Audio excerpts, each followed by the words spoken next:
Bhagavan asked again, "With what aim did you come here?" "Bhagavan, I came for getting your grace," Kunju Swami replied. The master rebuked him. "Then attend to that. Why you standing here?" That day, Bhagavan taught him the lesson that we must attend only to the purpose for which we all have come. It is to recognize the truth. It is not just for Kunju Swami that Bhagavan said this, but for everyone. This is Bhagavan's direct teaching, and as Kunju Swami confirmed to me, a sound and practical one, that we should not interfere in others' affairs. In 1932, after serving Bhagavan personally day and night for 12 years, Kunju Swami wanted to intensify his practice of self-inquiry by keeping himself aloof from the ashram. He trained a young man called Madhava Swami to attend on Bhagavan. Kunju Swami waited for the day to tell Bhagavan that he was retiring from service and that he would be staying in Palakotu in the next compound. He was hesitant as he did not know how to break the news to his master. While still in this dilemma, one day as he entered the hall, he heard Bhagavan explaining to others that real service to him did not mean attending to his physical needs but practicing his teachings.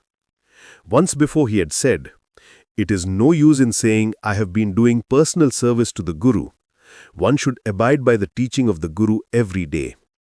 A few days later, on another occasion, he heard Bhagavan say, "The best service to the Guru is engaging in self-inquiry, meditation, and other spiritual practices with purity of body, speech, and mind." He kept chancing upon Bhagavan saying this morning and evening for several days. He had been hesitating to tell Bhagavan of his plans, but Bhagavan himself had taken the cue and given him an answer. Another day when he entered Bhagavan's hall, Bhagavan was quoting from the Kaivalya Navanitam, wherein the disciple asks the Guru how he can repay him for the grace he has received from him. The Guru replies, "The highest return the disciple can render to the Guru is to remain fixed in the self without being disturbed by obstacles and outward distractions." This finally emboldened Kunju Swami. He prostrated before Bhagavan and said, "Bhagavan, I want to go and live in Palakotu and pursue self-inquiry." Bhagavan was delighted and exclaimed, "Oh good!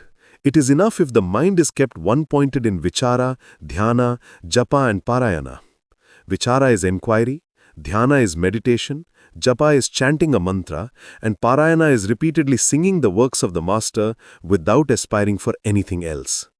Kunju Swami again prostrated before Bhagavan and pleaded, "Bhagavan, please bless me. I am going to be alone, away from you. Guide me."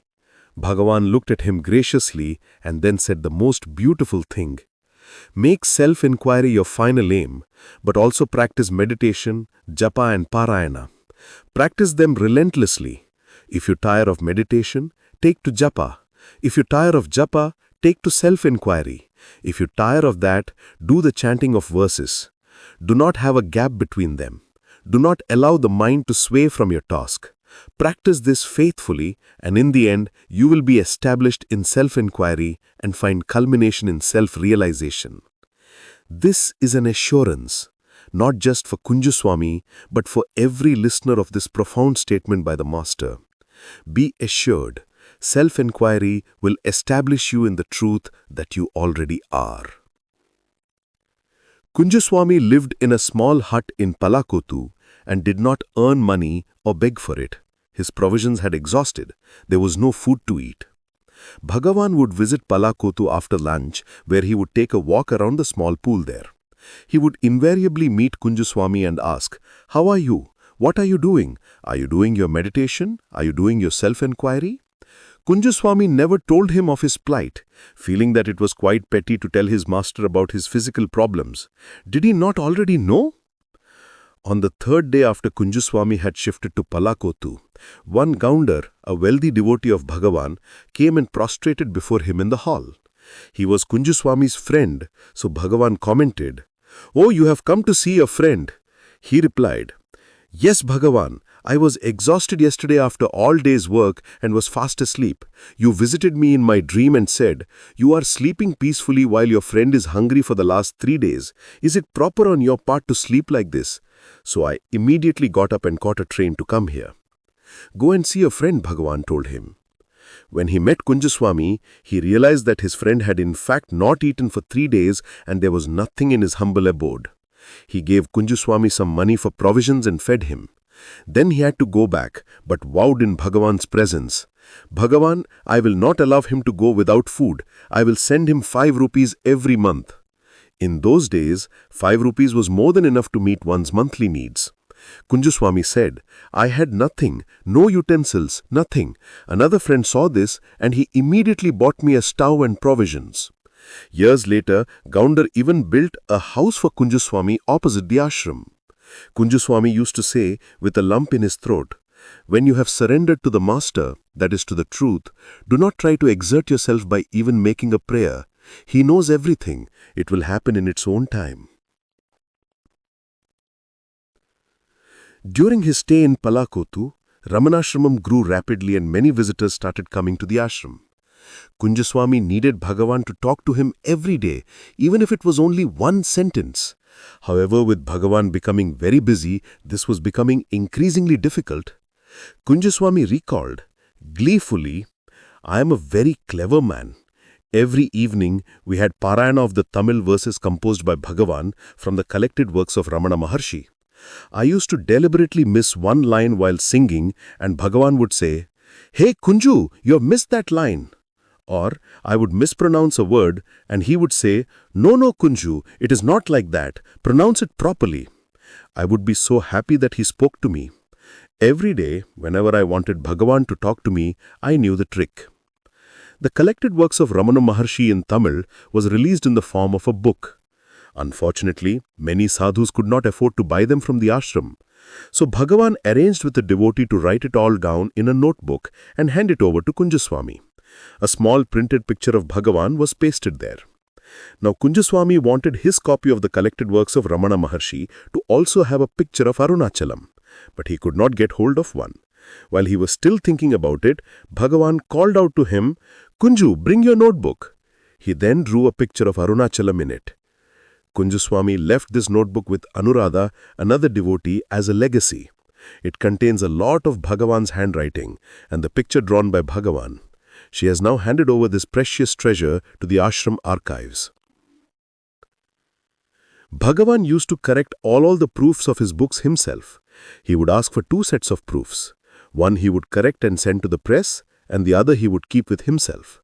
There were often so many errors that the same proof would be sent to the press 4 or 5 times. Bhagavan carefully kept a copy of every proof and would finally bind 4 or 5 copies and distribute them. He kept the proof with the maximum errors for himself, while he would give the better ones to Kunju Swami and those disciples who could not afford to buy these books. This is how kind and compassionate Bhagavan was.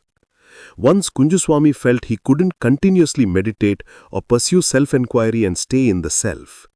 He confessed to Bhagavan, Bhagavan, I am not able to do this. The flow gets interrupted. He said, Why? It is very easy. Before you go to sleep, meditate and go into the self.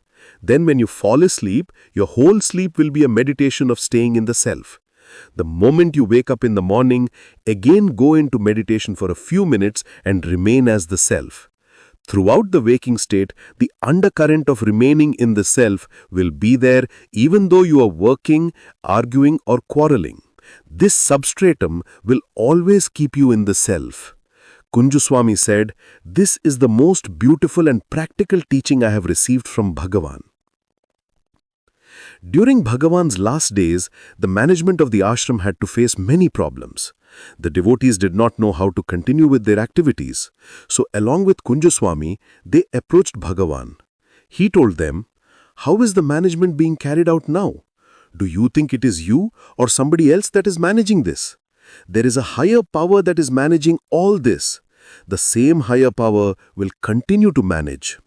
When Bhagavan was to drop his body, the devotees again wanted guidance.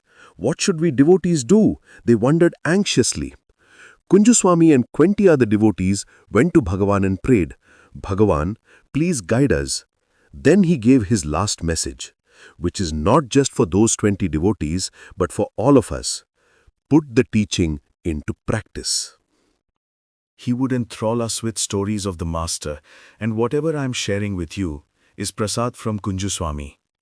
It is Kunju Swami who has given us a wealth of information, all the reminiscences about other devotees, about Bhagwan's relationship with them, his beautiful relationship with monkeys, animals, men, trees, plants, with the hill, with its rocks, even with its sands. We are all deeply grateful to Kunju Swami. I can never forget his solicitude to me. I had given Kunju Swami Chadwick's old room. He said, "Ganeshan, come and stay with me in the next room." Even though I was an adult and held a responsible position in the ashram, he looked after me as if I was a child. He was so kind. I had appointed 2 attendants to look after him as he experienced a lot of physical pain. These attendants did their duty very well, but sometimes they made blunders. Kunju Swami never complained. One day I asked him, "Swami, are they all looking after you properly?" "They are looking after me very well. In fact, today I wanted to call and tell you that I would like to break some good news to humanity." Puzzled by his words, I asked, "Swami, what are you talking about?" "Do you know these muscular pains can be cured with a massage using honey?" replied Kunju Swami. "I still don't understand, Swami. I learnt later that there was a jar of honey kept next to the jar of brown oil which was to be massaged onto Kunju Swami's body to relieve his muscular pain. His attendants, mistaking the honey for the oil, had been massaging Kunju Swami's body with it. It obviously did not prove useful, but all Kunju Swami said was, 'I wanted to announce a medical breakthrough, but it did not work.' He used to get his point across indirectly, without complaining, despite being in so much pain. Towards his end, he was almost bedridden. He could not even sit up. Anuradha, a few others and I would visit him and try to amuse him. We used to ask him to tell us something about Bhagwan's verses, and he would come alive. Anuradha's son, Shankar, had finished school and was soon to leave for America to study medicine. He was very fond of Kunju Swami because he had been almost brought up by him. He knew that when he returned from America the next time, Kunju Swami would no longer be among us. This saddened him deeply. Kunju Swami wanted to cheer him up while we tried to amuse him. I put a question to Kunju Swami. "In Bhagwan's Tamil translations of Shankara's works, which song do you like?" Kunju Swami steadied himself and looked at me. I continued, "Swami, I like the song where it is said, 'I am the self, I am awareness.' And Anuradha likes the song where it says, 'You are the self, you are that.' Whose side are you going to be on?" Kunju Swami said, "Let her sing first." The first song she sang was Hastamalak Stotram, which says, "I am that, Avatma Nan." Then she sang Guru Stuti, which says, "You are that, a Vastu Andro Nidan." I asked Kunju Swami, "Swami, to which party do you belong? Do you belong to I am that or you are that?" Kunju Swami smiled at us. "What is the difference between you and I? In you are that, the important word is are, not you or that. Both get merged in the are. In I am that, the important word is am, not I or that. Be the I am." He passed away a few days after listening to those beautiful songs. On his last night, he asked his attendants to remove the cushions from his wooden bed and help him sit in Padmasana. "I am going to meditate," he declared. He remained in deep meditation while his attendants slept. After 2 hours, when they awoke and touched him, his body was cold. He had passed away in that silence. His heart will always be in Arunachalam, at the feet of Sadguru Ramana.